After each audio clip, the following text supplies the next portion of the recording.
web resources that somebody else wrote in order to analyze my data. And I've always wondered like how cool it would be to have tools that I could use for my own purpose. So I've started teaching myself how to program PHP and Python here and there. And an opportunity came a few years ago to work part-time for a nonprofit. They wanted somebody who's a biologist who's going to be organizing their database for sharing their results to the public. So they needed a small website, and I thought it's something that I could get started on, even though I didn't really know what I was doing. And I've come to love it. I went to the Railsbridge workshop a few years ago and realized that there's a lot of powerful tools out there that I could learn, and that led me to Launchpad. Awesome. As you can see, a common thread is that they've used technologies that they haven't liked, and that they want to create themselves. And what advice would you give to someone who's just learning web development and wants to start a career in the short term? I would say that go out and find all the resources that are well regarded, like resources. Most top recommended reports. Generally, I'm of the opinion that a strong background in general programming skills is really helpful. So it's not just about frameworks or about the tools. It's about learning and getting really comfortable with basic programming expressions like, what you use to loop, what you use a condition. These are the things that you'll have to do no matter what kind of programming you're doing. So it's best to have fun.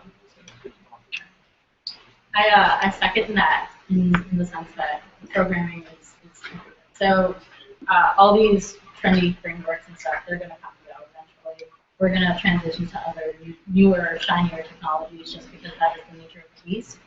So become comfortable, regardless of the language, with the general programming, I guess, staples. My advice on that regard is to not stop, because particularly when you're just starting, there is a very big learner's curve that I found. So I hit a block, I want to say, the first 2 weeks that I was trying on my programming, and it seemed unsurmountable and everything, but eventually one day I just got it, and ever since then I've kind of been, bullet on, I'm the prize kind of thing, so stick with it. Yeah, I think one way to deal with the steep learning curve, especially at the beginning, is to start very small. So when I first started playing around, I think I was using Python, and the first thing I built was something that would calculate your zodiac sign in the first place. And that's not something, it wasn't a website even, it was just a program that you type into the terminal and then it would ask you so. And that's not something that I would ever put up on a website or something, but that's the sort of small little steps that kind of get built out that way. I tried kind of doing it from the top down, so starting with Rails, and I didn't really understand what was going on. I was just kind of typing in what the book normally typed in. So I think starting with very small, very bite-sized things is a good way to start. I really like that advice. I would say, sort of going on the other side as well. I dabbled in that, so I think that's where my space was comfortable. And there's a lot of visual, you can always get that visual feedback. So sort of like, even if you're just playing with stuff, getting more comfortable with a language. CSS in itself is a beast. There's always more stuff to learn, and it's difficult to master it. The people that I know that are great at CSS are amazing programmers. So don't sell yourself short just because it's just CSS. It's not just CSS. If that's where you're comfortable starting, do it. But as these guys have said, start with something, and it doesn't have to be big. Just go for it. Yeah, I agree with all that. And one thing I'd like to add is find someone who is interested in the things that you're interested in, even if it's like the Rails or the Ruby community. Even if you don't know anybody, just show up.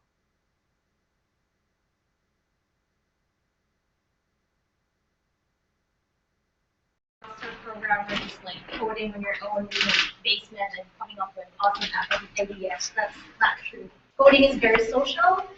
You have to be comfortable with showing your bad code to other people and receive your criticism and improving, because that's how you move forward. You have a community to support.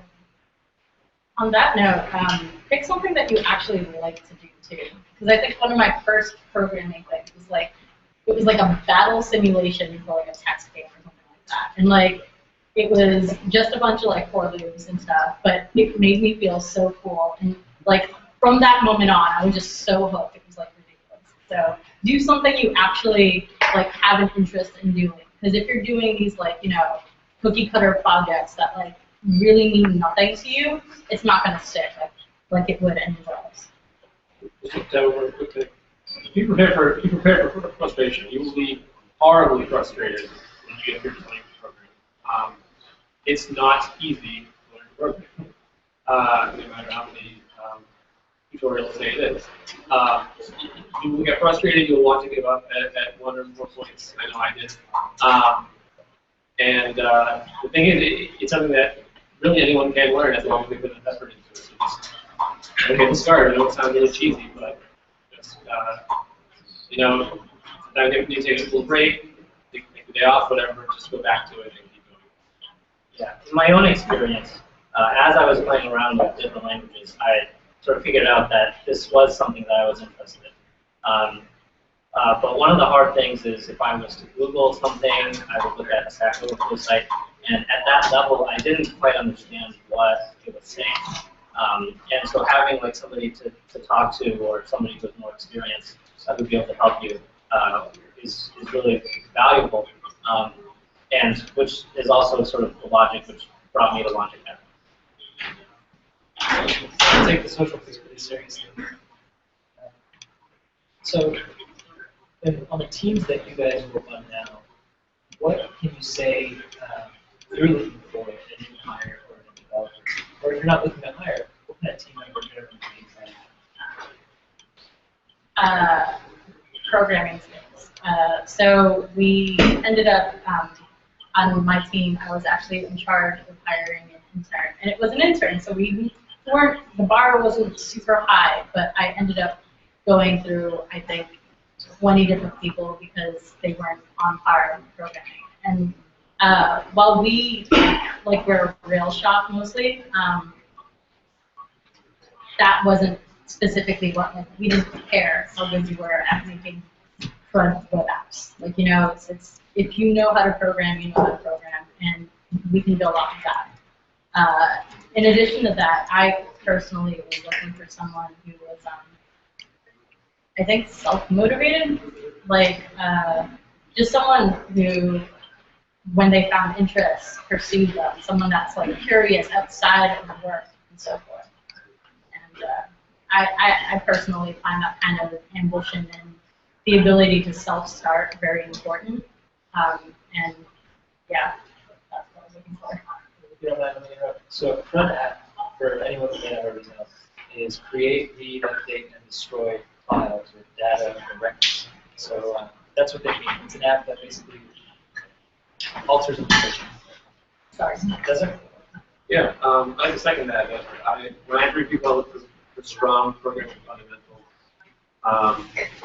And sometimes I'll ask questions that are very specific to an API or a framework. I don't always expect people to get the right answer. In fact, very often I'm wrong. Not know what the answer is. What I'm looking for more is what the response is. Is it curiosity? Is it wanting to know more about this particular intricacy of Rails or Ruby or whatever? Or is it just like, oh, okay. I'm way more likely to be positive about a candidate if they want to know more about if they're going to ask questions. Because when they come onto our team, if they don't do something right, if we have a comment on one of their pull requests on GitHub, you don't just want them to go in and fix it. You want them to know why that comment was there, and how they can do better next time and just keep growing in their skills. We're really looking at the growth mindset. That's one of the other parts. So, working for a startup in a really small team, I say that we're looking for well-rounded individuals. I mean, we're never only going to be a programmer. We're going to need to do a little bit of marketing. We're going to have to do a little bit of, growth. We're all involved in everything. I mean, there's less than 10 people at the office every single day. Half of it is almost half of it is engineering. So, engineering is a big part of it, but we need people who can bring in something else. Like, we don't want you just to be in the corner just coding every day. That said, we are looking for folks that, sort of like Mike said, we want people who can troubleshoot, have that curiosity. A lot of interviews that you go on will not be answerable. All interviewers have told me that they want to sort of push you to find your boundaries, and then ask you a question beyond your boundaries, and see how you react to that. That was very interesting to me, but also very helpful, because they're looking to see how you handle discomfort. And as a programmer, you're sort of placed in that position a lot. You're never going to have all the answers. Some days you'll have all the answers and you feel really awesome, but then most days you won't. So I would say that our team is not filled with egotistical rock stars. We're all there to help. And I think that was what was most amazing to me about becoming a developer, was that I'd never been in a situation where I realized that everyone, if you actually ask someone for help, they will come down, sit next to you, and help you through a problem, which I had never experienced before. I'd always been in a place where it was like, oh, well, maybe. Sorry, guys. Just trying to get everybody, if you don't mind just speaking up a little bit. Sure, It's a little hard to hear. Okay. So we just wanted to make sure that, every time I encountered a problem before, I would be told to sort of like look it up, figure it out on my own. And I would always try to do that, which hopefully has helped me in my transition. But sometimes that's not enough. Like, sometimes you need to work it out with someone that you know or you trust, which is the social aspect of programming. But we're looking for someone that can help us and is team-oriented too. I think that's important for our team. I'd say a really important attribute that we look for at Replay is the ability to communicate well. We are sort of coordinating with a lot of different people who have different backgrounds, whether it's marketing or sales or support, for us to build out our team. So the challenge there is that how can we communicate to people who are technical and also non-technical? How do we coordinate requirements for a certain feature or not? And how do we communicate the progress of all of those things? So that's a really important characteristic to have, because you're not sort of just working alone, sort of coding all the time. It's a lot of sort of interacting with your team members. The other thing that we look for, on top of course programming ability, is the airport test. So if you were stuck in an airport with this person, would you have a bad time? It's just I think in a company like Replay, we're hitting 20 people pretty soon. We still try to maintain a really fun atmosphere. And so that's something that we really want this person to be with us every day. That's also good. By the way, should anyone have a question? Feel free to raise your hand. So I work for a small consulting company. We're 11 people. 3 of us come from Launch Academy. So Launch Academy is doing something really well. Basically, we've interviewed people from other boot camps as well, and we felt like the Launch Academy people are most prepared to work in the environment that we work in. Meaning we're agile, we do stand-ups, we are very accountable for every code that we write, so everything gets pushed to GitHub, gets reviewed by everybody, commented on, ripped apart, rewritten before it gets merged. So you have to be very comfortable with people who are looking at your code and finding stuff that you can improve on it. The second thing is you have to be pretty well-rounded too, because as a consulting company, we don't have a product, we build what the client wants us to build.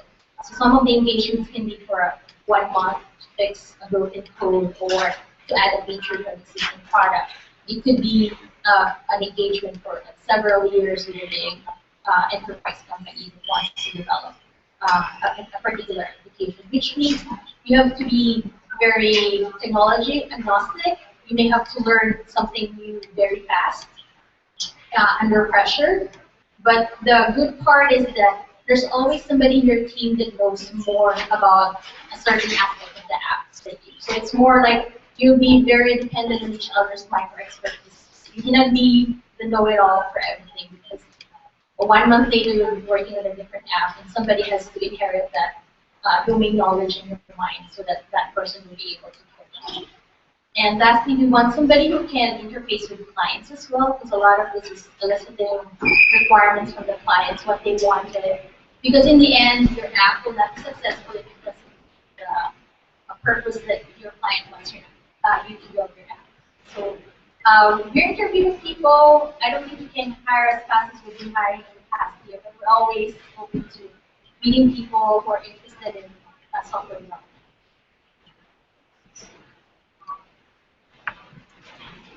Thank you. I think, like I said, if you have questions, chime in, Spencer. Yeah, so it sounds like a lot of you guys are working in smaller size companies. I was just kind of curious, maybe like what the pros and cons of that are. If you ever wish that you maybe worked for a little bit bigger company, or if you're super satisfied with like the size of it. You guys? His question is about the size of the company or the way the company works in terms of team members. Why don't we go down and talk about what your teams look like, and then address Spencer's question, which is how do you like it? Sure. So actually, right out of Launch Academy, I joined a startup called Dunwello, and I was the third person on the team. And that was a situation where it was the CEO and then the technical lead and myself. And that was, I was just kind of thrown head first in the water, sink or swim, and I learned a ton in that situation. And so after that sort of short-term engagement was done, and I joined like a larger company. 20 people is still not a huge company. And I'd say the major difference was that if there was something, like I would have to figure things out by myself in this very small company because we had to move fast. There was no revenue, the clock was ticking on the burn rate and everything. So that's sort of a major difference, I guess, between a super small company and then a small company that I'm at now. So I'm going to come at this from a different perspective because my company is, I want to say, 250 people worldwide and growing like exponentially every week. Within that, our engineering team, I want to say, is around 40 people. So there's a lot to look forward to when you have a huge group, like great company perks and stuff, I suppose. Like a really good environment. Not as intimate as you would find at a smaller company, but with a lot of people you get like really cool, corporate perks. And I suppose that there's a sense of stability that is found there because, how do I put this? Well, it's an established company that's probably not going to go down, and with that, there's a lot of growth. There's a lot of room to maneuver within the company, within like the different fields within it, which is great.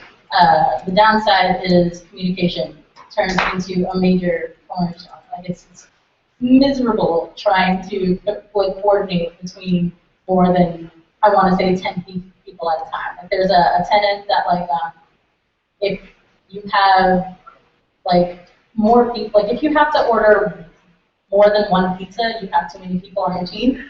And I think that's probably true because a lot of our time is spent, you know, trying to track calendar space and like scheduling meetings and so forth. Does that mean you code individually? I kind of, we do like code reviews and so forth. I work in a smaller subsect. I think there's really there's 3 people in my personal team, but it's just like me and one other guy. So like we do code reviews. We do not pair, no. It's kind of individualist in that sense. But I saw another. Yeah. What company do you work for? Fixu? No, I didn't say it like that. It's like No. I wasn't doing anything. I swear. does anybody on the panel participate in pair programming too? I have a backup question to that. Do you ever feel like you wish you could pair program with people but can't find someone? It's not that specific. We're all here right now. To answer that question, At Launch Absolutely. Academy, at Launch Academy, do you find that you want to pair with someone and haven't been able to pair with somebody? Yeah, I'm trying to like question right now.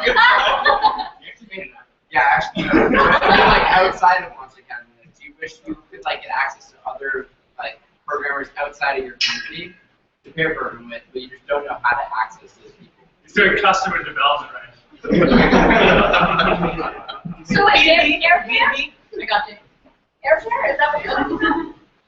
Is that a thing? It's an Is that a app. term you just made up, or is that a real thing? Like serious There's an app for that. There's an app for that. Pair with me. Sorry, yeah, so when I joined at Harmonics last year, there was about 20 people. Now it's close to 70. So I can kind of come at this from 2 different sides. When I started, we would our standards for the whole company. The whole company, all engineering would do one side together. And now that's not possible anymore. There's over 30 people in engineering now, so we can't do that. And that's kind of a downside. The upside is that there's all these specialized people now. Like, we have like dedicated DevOps.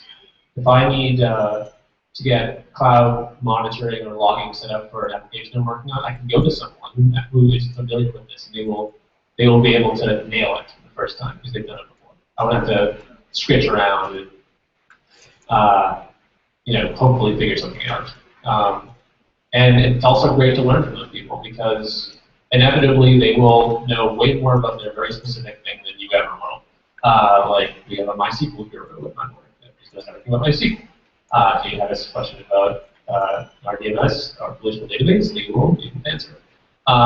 So it's really cool to have that kind of specialized knowledge. On the other hand, it's nice to have a company generalist. Like when I started, everyone pretty much had to know everything. And that attitude is still pretty prevalent in the company because it's part of the culture, really. But if we were all just specialists in our own little corner of the company, it would be, in my mind, a bit of a disappointment. I probably wouldn't want to work there. I like to know enough of what's going on in every part of the company to be able to comprehend and grasp what's going on. So I guess the nice part about being in a smaller team, from my perspective, was just like having closer relationships with people. Everyone in the company, you knew them. You'd all go to drinks together after work, and you knew everyone's name and stuff about them. And now, as I pass people at work, I don't know them. Who are you? Exactly. Okay. So that's the nice thing about working in a small company. But a larger company, you will learn a huge amount of and I'm not saying a small company you won't learn a huge amount, but it'll be a lot shallower. And a big company, you can get these like massively knowledgeable people, and it's nice to have that kind of people. I have a question for you. How does Scrum? Do you rotate Scrum, or do you have the same people every day? Like your Scrum, the individual Scrum. Scrum or stand-up is when you beginning of the day, you say what was the most important thing you did. At least for us, we talk about what was the most important thing we did yesterday, what the most important thing we're working on today, and what blockers we have. It's a time for us to sort of like help each other through any problems that we're having, making sure that we know what everyone's doing. So we're more of an agile shop, but our stand-ups are basically what you did yesterday, what you're doing today, and if you're blocking. That's it. How do you separate them? So we do, like I said, we used to do full engineering stand-ups. Now it's by team. So every team will have their own stand-up, and the engineering managers will get together and have their own engineering manager meeting to kind of get a sense of what the state of the company is. So stand-up that I'm in can range from 3 to 7 people, depending on who's working from home. There's other teams that are only like 3 people that are set up together. So it can be anywhere from like a dozen to 3. Okay. My entire company is about 10-ish people right now, so we're small. So we have the luxury of being able to do stand-up all together. But it also means that we know what other entire teams are doing. So, the marketing team, product team, we know what is on the docket there, which is great because we have a few people who travel a lot, and to be able to keep it sync for those people. We also do, we use Slack. I don't know if you guys are using Flowdot or Flowdot, HipChat. So we also post into the Scrum channel of what was the most important thing yesterday, today, and what blockers. So if people can't join, you still have that running chat of what we did. Which is also helpful for your own accountability too. I find that very useful. Sort of like have to spend a few minutes to think about it. I came to Scrum so many times at Lunch Academy and I was like, oh, what did I do yesterday? I actually don't remember. And that happens a lot because you're doing so much stuff. But also, we keep ours to 15 minutes. Like we have a timer going, and that's something that I don't think always happened here. And we didn't do it before at my company either. But it meant that something we were spending like an hour in Scrum trying to fix everyone's problems, which is not the right venue either. That said, going back to the question of team size, I worked for both big and small companies in my previous careers, so I've seen big companies, I've seen sort of like the benefits that Lauren was talking about, I've seen sort of like what I consider, but also the challenges of the communication and stuff like that. And I was actually engineer hire number 2 at my company. We're now 4. Double! So, I came in an early stage, and some people might think that was risky, but I think that for me, I was looking for what I was talking about, generalizing, sort of like, I wanted to be thrown in the deep end a little bit, know that I had support, but also know that I was going to have to learn quick. Some of the bigger companies I interviewed at, they were great. There were environments that you could have turn around and ask somebody who specialized and knew all the answers, which was wonderful. I've been in those environments. I love them. They're great for learning. This time around, I was ready to be in a smaller startup and ready to take on more, and that's just what I want. I think it's very personal. I don't even think that it's like big company, little company. Interview with them all because like two different big companies could have a totally different vibe. So I don't ever shut one option out because one big company might be better than that small company, but that small company just might be doing something. I mean, I'm doing something that I love. I'm working on a product that I love. So I think that's huge too. So take all those things into account. Don't shut any doors ever. So I work in an 11-person consulting company, 1 designer, 1 business person that screens leads for us and finds good projects, and 1 user experience person. So there's like 8 developers, which means we pretty much have to be full stack. We do front end, we do back end. And at any given point, you have like 5 to 6 projects, which means you have to learn the code base for 3 to 4 projects. Because you can be thrown into one project if they need one more person for that team. So our stand-up starts at 9. We have a few minutes to just say what we did the day before, if we needed help with anything that's blocking us. And then whatever the remaining minutes before 9:15, we use for pair negotiation. Because we pair actively, the founders of the company make it a point to make people communicate at all times, even if you're not actively writing the same code. We call it not pairing, but nearing. So when either you're pairing or you're nearing, you're always sitting next to a person, there are two screens.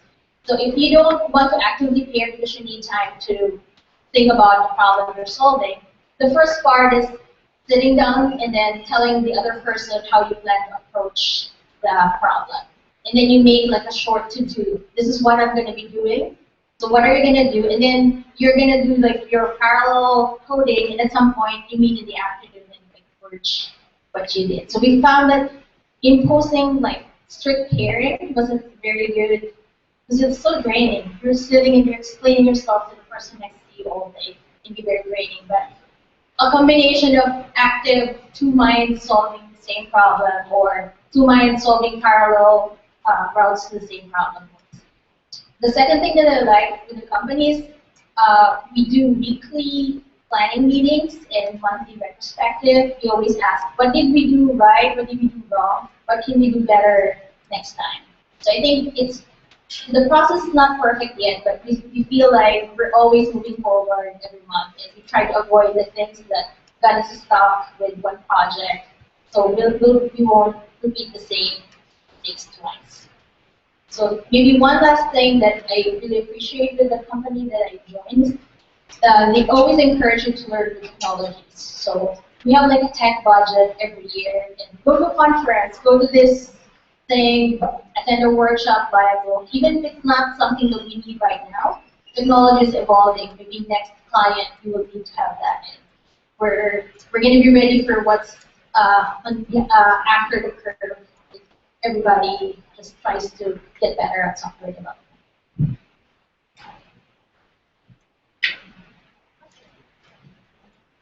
Question, Andrew. So now that you're on the other side, you've done your breakable toy. From the hiring perspective, what is something you're looking for in breakable toy, and what's a common pitfall that people spend a lot of time on that not looking? Andrew's question is, because the group of current students here and future students are all going to have a final project call for breakable toy, what should they aim to have, or what should it include or not include? What would they be looking for? And what would you be looking for? And remember, other questions are welcome. This is not the Price is Right, so raise your hand like Andrew did. Answer. I think a common pitfall is people trying to sell their breakable toys to people that are interviewing. We care, but we're not going to be giving you money for this. Like, this is not an investment. This is a way to showcase what you can do, So don't try to pitch it to us. Just show why you did these things. What are the cool things that you were able to do through the breakable toy is the big advice that I would give anyone. I think the breakable toy is important in and of itself, of course. And I think that a lot of people, at least what we did as a model before was we looked at the repos on GitHub and looked at the actual code. And the key to that is we are not able to look at your code on career day when you're doing that, whatever, 30-minute, 1-minute pitch thing. And we can only sort of see the front end. And while that's nice, you could have parked with it. So I think something that a lot of people don't quite focus on for that is their presentation. The presentation of themselves, how they speak, if they have the thing sort of memorized or reading off a page or something like that, that makes a difference. And how they sell their own story in that presentation. So not just sort of talking about a breakable toy, but also talking about themselves, who they are, what they stand for, and what kind of a team they might be a good fit for, what kind of person they might be. Those are all important things that should be communicated on career day. The code is the code. It's going to be on the GitHub. So. Yeah, so to kind of echo what Mo said, there's kind of two sides to the breakable toy. There's the side that you're going to show on career day, and there's the side that your interviewers will see, hopefully, if they do their diligence on GitHub when you do an interview. And it's almost two very different projects, right? Because the project that you demo is really just the front end and an idea, something that can spark someone's curiosity and hopefully kind of signal something about your capabilities to a person. But when you're actually looking at someone's code, it's a lot more three-dimensional. You can kind of get a sense for their skills directly instead of through this signaling medium of a presentation. So, yeah, I think Mo's exactly right that like a polished presentation will really help you to secure that interview. But in order to do well in the second phase, I would suggest displaying some strong programming skills in the back end if you're interested, if you're looking for a back end position. Doing some cool interactions. I personally get really excited about projects that are massaging data in new and interesting ways. Something that has a machine learning component is always really interesting to me, even if it's just using a library, not necessarily inventing anything, but just cool ways to slice existing data. It's really, really interesting to me and on my colleagues as well. And if you're looking for a full stack position, this is a good opportunity because in your presentation you can show off your awesome front end skills, and then later when you go for an interview, they'll look at your code hopefully and you get to see how good you are as a Ruby programmer. So those are the two sides to focus on, in my opinion. Great points. I think that these guys have touched on some really good stuff about how the presentation is very much sort of like the visuals. I would say that it's tough to get around that. I was fortunate enough that when we were doing the interviews, it was speed dating. It was one-on-one.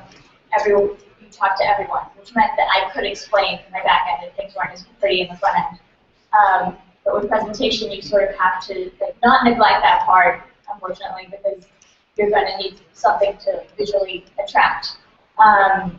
And for those companies that don't do their due diligence, I would recommend somehow putting in that presentation a way to communicate some sort of technical challenge that you went through in building.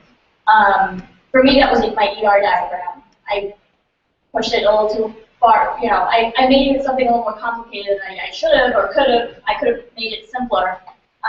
But that's great. Like talking about that challenge, maybe not even succeeding, but talking about it is important. I mean, that's what interviewers want to know. Like, how are you problem solving? So being able to put that in your presentation when you're in these 10-minute presentations with hiring partners is great. I think that if you're able to say, I was trying to get this CSS transition to work, or I was trying to get this JavaScript library to work, I think that being able to put that, 1 minute within your 10 minutes is amazing. Like, I wish there was more of that when I came to hang out with launchers for their hiring day. So absolutely try to do that. Those are very good points. So I think from my experience, what I can share is that a lot of people interviewing you would want to see an evidence that you thought this out. You didn't just like make the first cool thing that came to your mind. I'm going to build an app. You want to walk them through the process of this is a business problem. This is how I think I can come up with a good solution to it. And these are the challenges that I face, and this is the final product. So you want to engage them with the story. Not just like, this is something that interests me. I don't care if you're interested in it at all, but this is my app.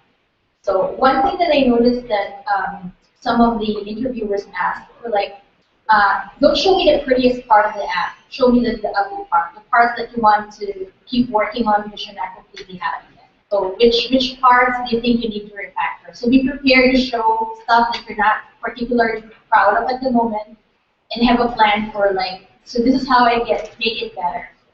And one last thing is like, know the gems that you put in there, just because Dan Pickett said, oh, use this gem for authentication. The interviewers will ask why you made certain decisions in your app, and it should be something that you can justify.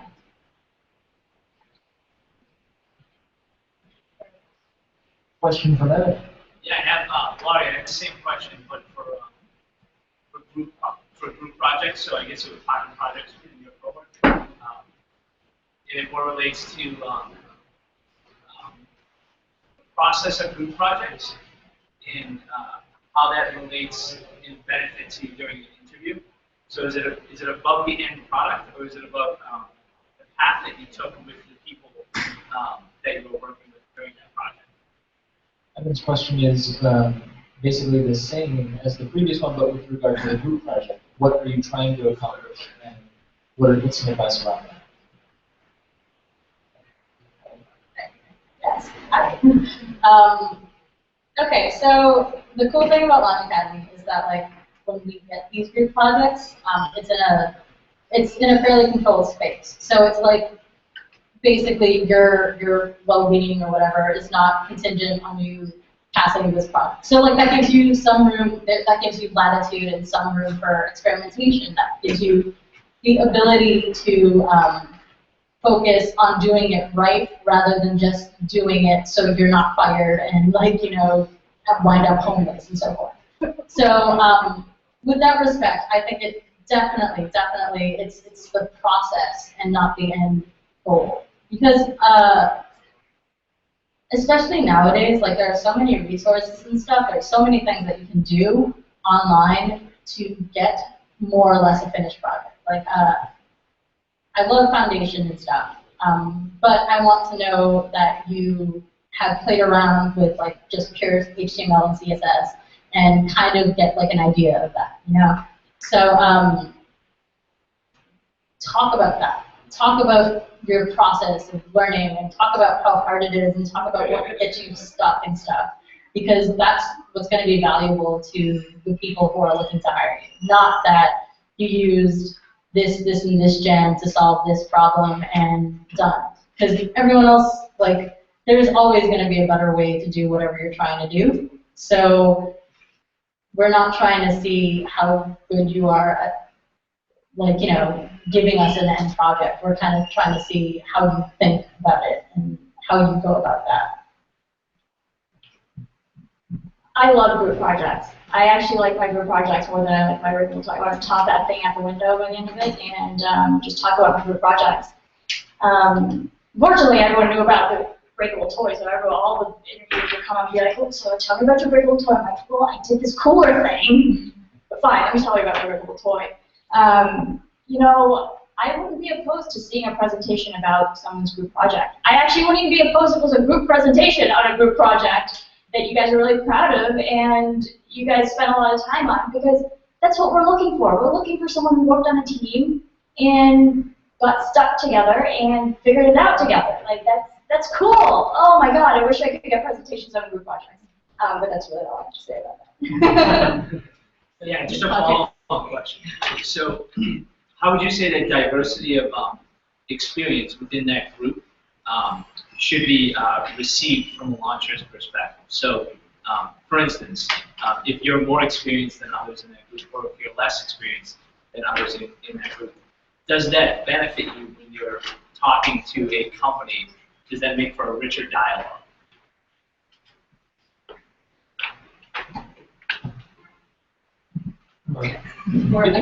No, yeah, as like that's a really good question actually.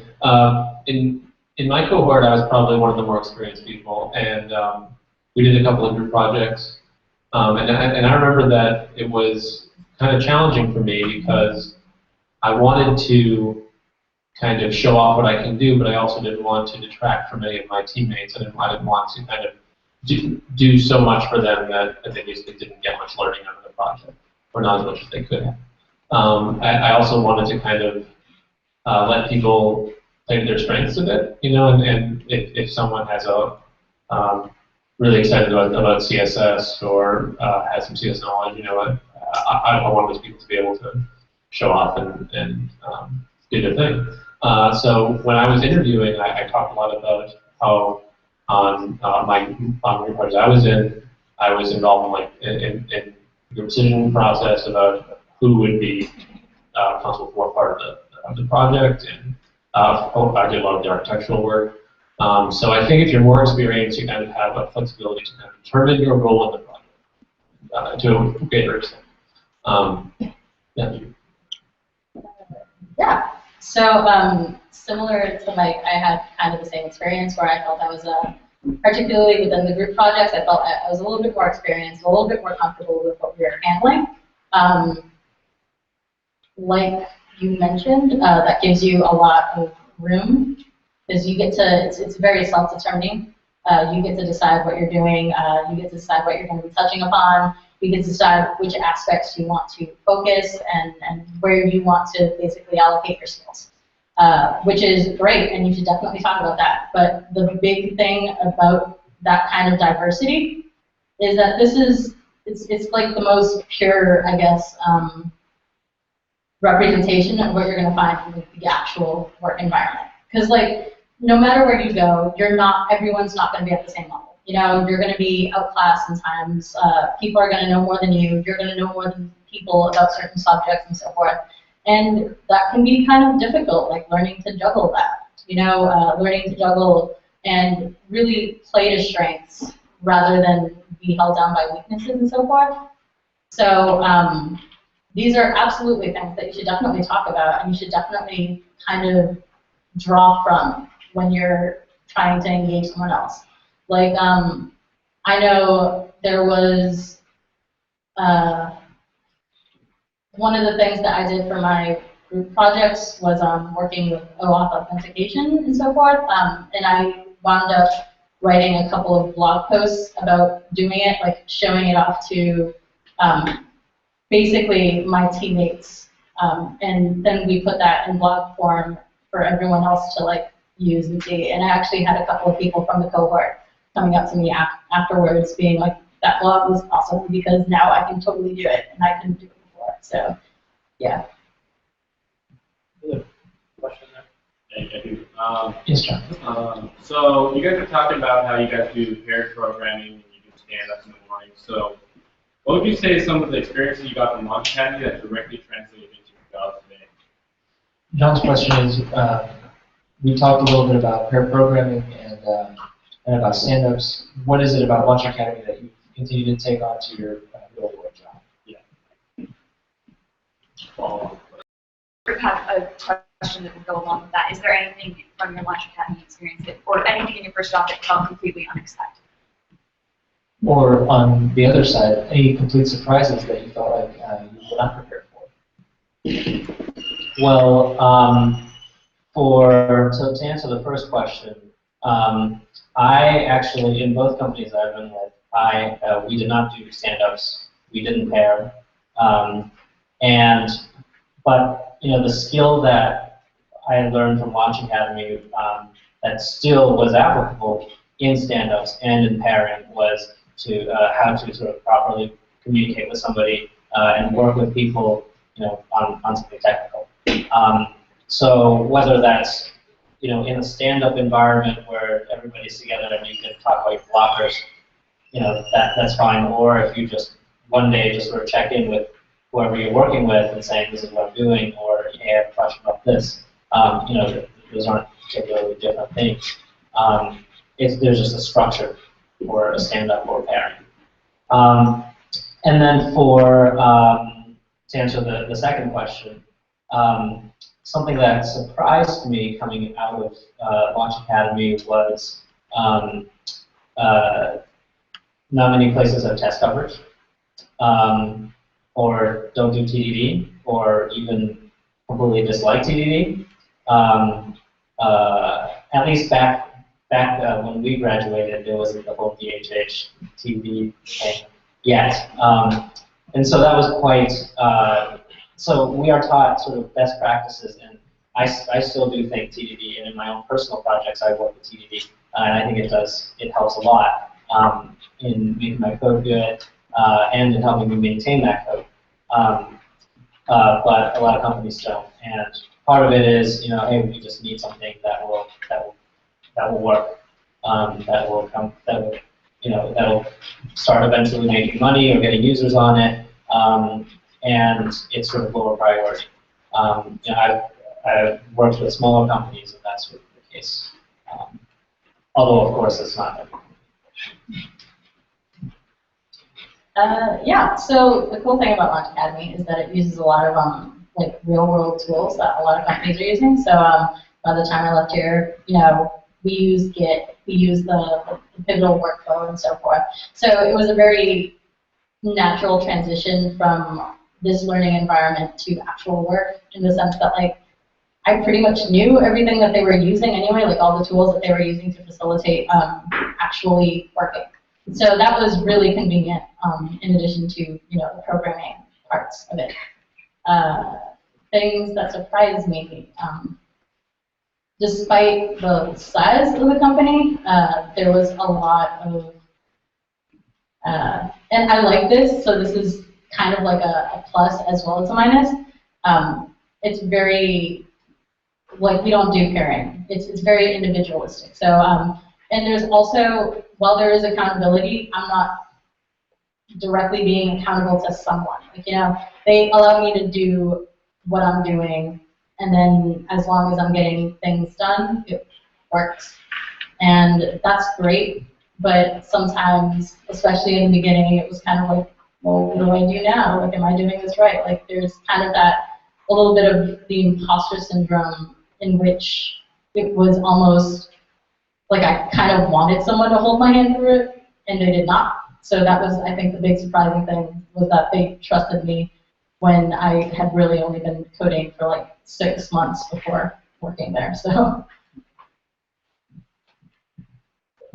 So when I started at Aeronautics, they'd already developed a whole suite of very complicated apps, not all of them Rails. But one thing they had in common was they almost all had no test coverage. They were not test driven. The code quality was what it was, kind of like what Mo was talking about. They needed a product to ship out the door as soon as possible. So when I was hired, part of the reason why they liked me was because my project had excellent test coverage, that I practiced TDD. They wanted to shift away from that old approach of just pack it together and get it out the door, because they had realized that long term it's not sustainable. Long term it actually costs more than you save. So that was a huge draw for me coming out of Launch Academy. It was an appeal that I had to them, that this guy does TDD, he knows how to write tests.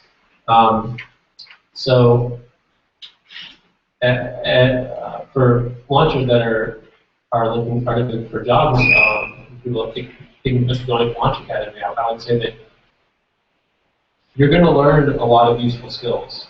TDD and how to write good tests are among the most valuable of them. And even if the company you go to does not have that culture, you can still affect a great change in the culture by following. I don't mean like every feature has to be TDD, right? Like that's not going to happen realistically. But it's always possible to kind of pivot a company a little bit towards test-driven development, towards writing really good tests. That was my experience.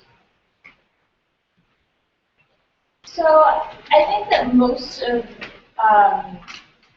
the things that we cover, Scrum and pairing, sometimes I would say I work on my own stuff a lot more than. Actually, I didn't really know that much about Scrum. I paired for group projects, but it wasn't like every day I was pairing. There were some days when I was working on my own, and it's actually pretty similar percentage where I pair versus not. Twice as many monitors, so you didn't share. And they cut down the number of monitors. Oh, that's what it was. I was always on my own monitor. That's why I was antisocial. But yeah, I think that rate is very similar. GitHub and stuff like that. I think the one different thing I've noticed is code reviews. usually I've noticed that, at Launch Academy, you submit a pull request. It's like, usually you've had, at least I had Edie look it over before I submitted the pull request. I was ready to go. It was always like, yes, merge it in. But now it's like, someone will be like, hey, how about you take a look at this again and refactor? I'm like, what? Excuse me? It was perfect. So code reviews and stuff is like something that I had to get used to, getting something back. It's weird, right? It's like, for some reason getting it back and then having to look over your own code again is sort of embarrassing and weird at the same time. So that was actually a little bit jarring, but I like to read code now more than I did at Launch Academy, which is a good thing. Yeah, I would say my experience has been very smooth. It's as if Launch Academy is tailor-made for the company that I work for now, because we do test-driven development, we do pull requests and code review, stand-ups and pairing. So that transition was pretty smooth. What I found surprising is that you actually spend considerable time not typing on your computer. Because in a bootcamp environment, Dan will tell you in the morning, this is what you're going to do, and then you start coding. So when I started at work, I noticed that those people don't immediately jump to start writing code. Instead, they go to the board, they whiteboard stuff, they draw stuff. Once you have a consensus on what the right approach is, then that's when you start typing. So I thought that, oh, so this is real software development. You don't have the pride that I already know the solution instantly as soon as I see the problem. You kind of communicate and then see if there's a consensus, and then you build something, and then, like Ruby said, have somebody else look at it. So usually you wait for 2 or 3 people to give it a thumbs up on your code before you can say, oh yeah, this is in good shape and ready. So yeah, so you have to be ready for people to point your mistakes to you and your weaknesses and learn from them.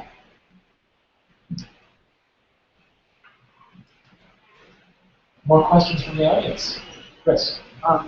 In preparing to go to Launch Academy, what do you wish you had done, whether in terms of preparing yourself technically or emotionally and logistically and socially? This question is, what do you wish you did before Launch Academy started, whether logistically, emotionally, preparation of code? You're going to have to come back to me.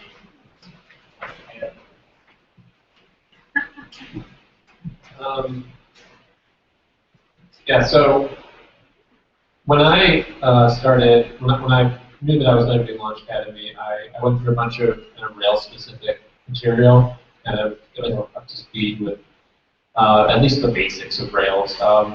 And I kind of wish I didn't do that, because Rails really isn't that important in the greater scheme of things. I wish I had kind of honed more general skills. I kind of already had the fundamentals pretty much down, but I could have maybe focused on functional programming or some other more advanced topics that would kind of generalize more evenly. I would say don't get stuck in the framework. Don't try to learn a specific platform. Really focus on the general skills that will serve you no matter what you're working I mean, you're going to get stuck. I think that there's pre-work, and I think that covered a lot of what we needed for before we came in. I did a few other tutorials, online code school type stuff, treehouse type stuff. I really just wanted to have a sense that I wasn't going to fail miserably, because if I'm not somewhat comfortable, if I feel like I can't keep up, I'm just one of those people that I'm I need to at least feel like I can get to a certain point. When I didn't get through all of the pre-work, I think I panicked, but this is a lot of pre-work.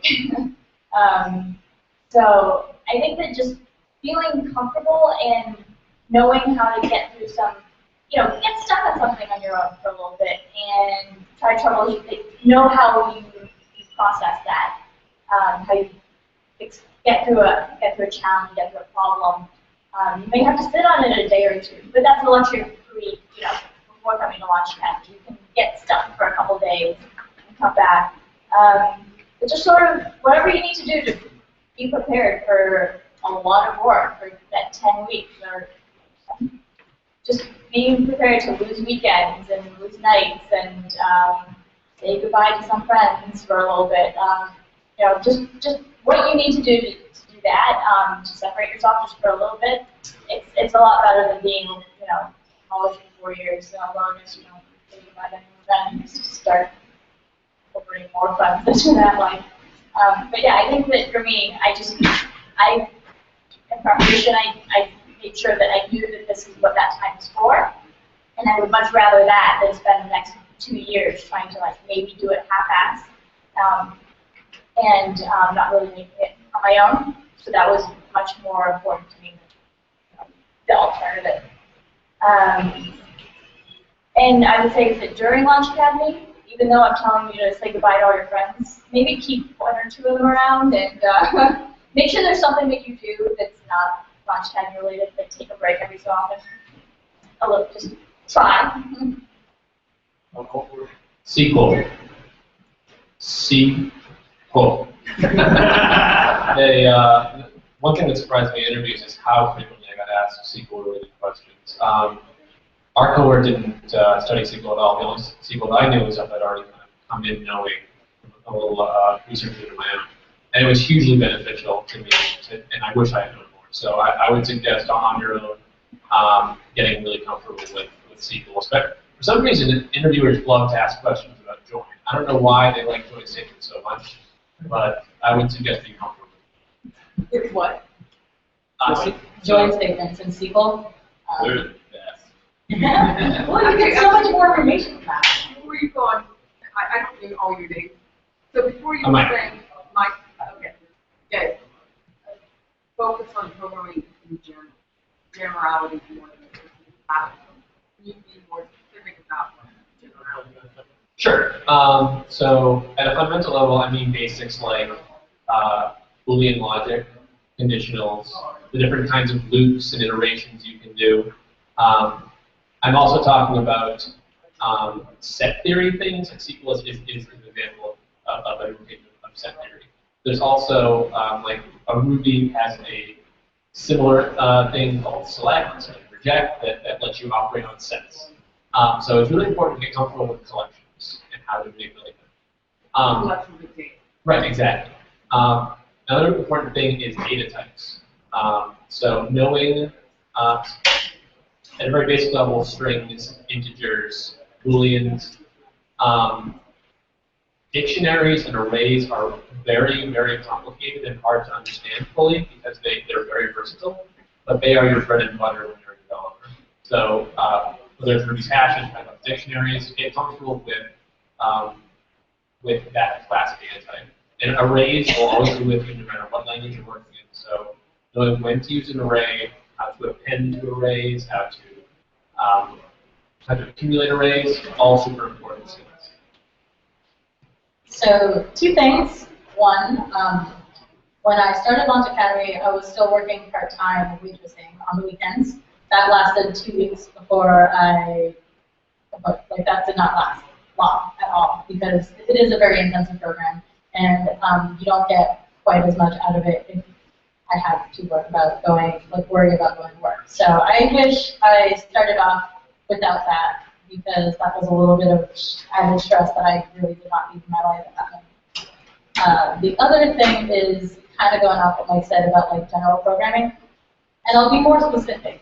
Gosh, I wish I spent more time playing around with like JavaScript and jQuery because like by the end of the cohort, I'm actually fairly comfortable with it, not extremely comfortable, but like you can do so much with it because it's in every browser. Like it's a very, I almost want to say it's more instantaneously feedbackable than like the other stuff because you can make really cool little flash games in your browser and stuff like that with that. So that's the one thing that I wish I played around more with before starting and also during the cohort.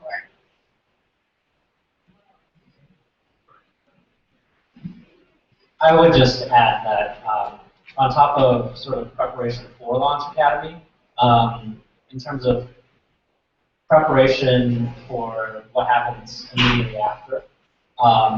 So, you know, the sort of distribution of like the amount of time that it takes to go through interviews and find a job and everything, you know, can go, you know, could be a couple weeks to maybe like 10 weeks or something like that. I'm not sure exactly what the numbers are or anything, but you know, it could be a couple months afterwards.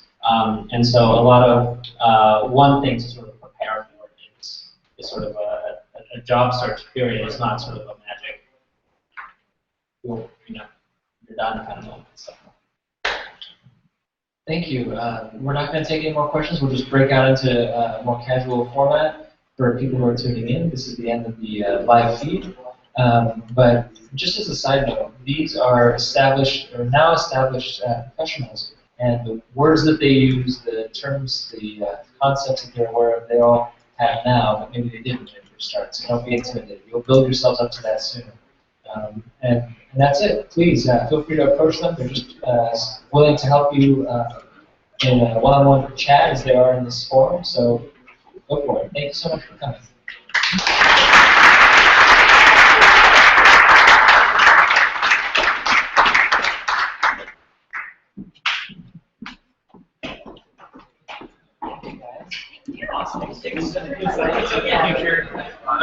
I need a beer.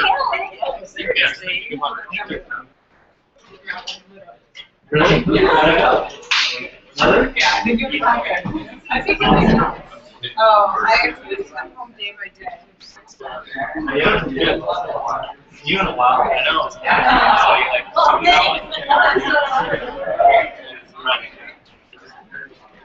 I never know. I always think you're like here. Yeah. It used to be that.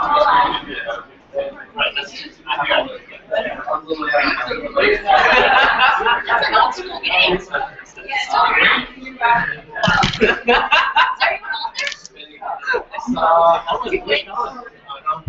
I saw her at a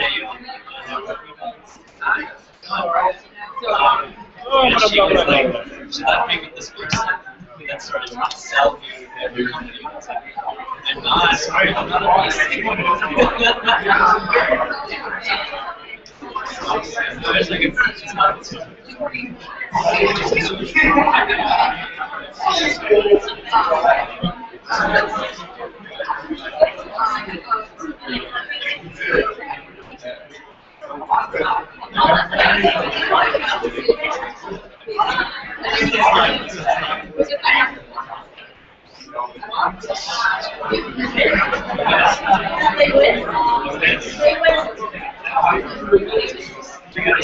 Sorry, I have to check with this. So I apologize. Our office manager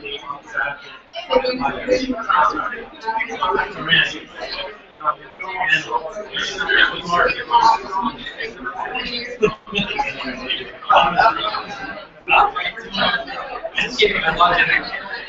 No,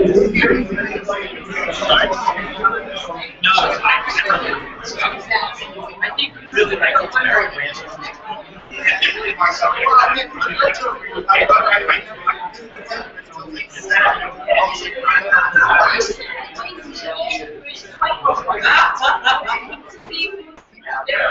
Right.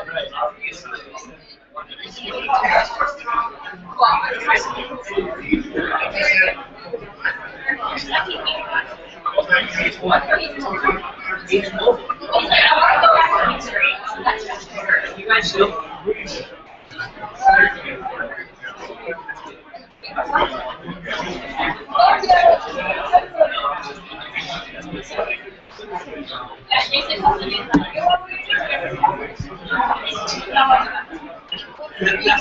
Okay.